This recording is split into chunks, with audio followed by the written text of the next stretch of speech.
বেলতা ব্রিজে রক্তাক্ত সকাল, স্ত্রীর ওপর এলোপাথারি কোপ স্বামীর, মৃত্যুর সঙ্গে পাঞ্জা লড়ছে লতিকা। উত্তর 24 পরগনার গোপালনগর থানার অন্তর্গত বেলতা ব্রিজে বুধবার সকালে ঘটে গেল রক্তহীন করা ঘটনা। প্রকাশ্যে রাস্তায় ধারালো অস্ত্র দিয়ে স্ত্রীর ওপরে এলোপাথারি হামলার অভিযোগ স্বামীর বিরুদ্ধে।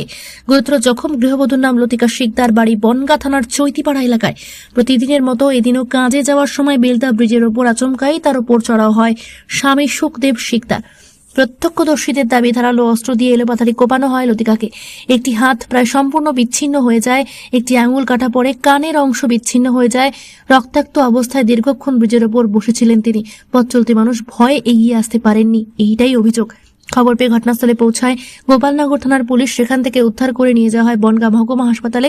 অবস্থার অবনতি হওয়ার পর কলকাতায় রেফার করা হয়েছে। বর্তমানে সে মৃত্যুর সঙ্গে পাঞ্জা লড়ছে। এই ঘটনায় অভিযুক্তের মা দুলালী শিকদারকে গ্রেপ্তার করেছে পুলিশ। মূল অভিযুক্ত সুখদেব শিকদার পলাতক। পারিবারিক অশান্তি নাকি অন্য কোনো কারণ তা খতিয়ে দেখছে পুলিশ। ছেলে বৌমার মধ্যে ঝামেলা ছিল?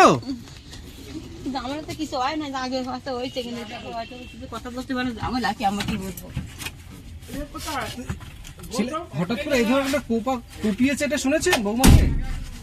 বৌমাকে কুপিয়েছে শুনেছেন? আমি তো ছিলাম তো না। ছিলেন আপনি? আমি পরে আইছি। আমি কি অবস্থা, বৌমার কি অবস্থা দেখলেন? দেখলাম তো অবস্থা খারাপ। কি করবো, কেন কেন করলো এরকম? ছেলে কি মনে করছে? ছেলের কাছে শুনতে আমি কি করবো। কি গন্ডগোল ছিল? গন্ডল বুবা মানুষ তো বোঝে না, ওর কি গন্ডল, ওরাই বোঝে। বলতো পরিবার সূত্রে খবর, 11 বছর আগে বিয়ে হয় লতিকা ও সুখদেবের। তাদের 10 বছরের একটি পুত্র সন্তান রয়েছে। ইতিমধ্যেই থানায় লিখিত অভিযোগ দায়ের করেছে লতিকার পরিবার। ঘটনার পর আহত লতিকার মামা কি বলছেন শুনুন তার মুখেই। কি হয়েছিল ঘটনা? ওনাকে কারা কোপালো? ঘটনা আমাদের বাড়ি তো আর এক জায়গায়, আমার ডিগারি বাড়ি।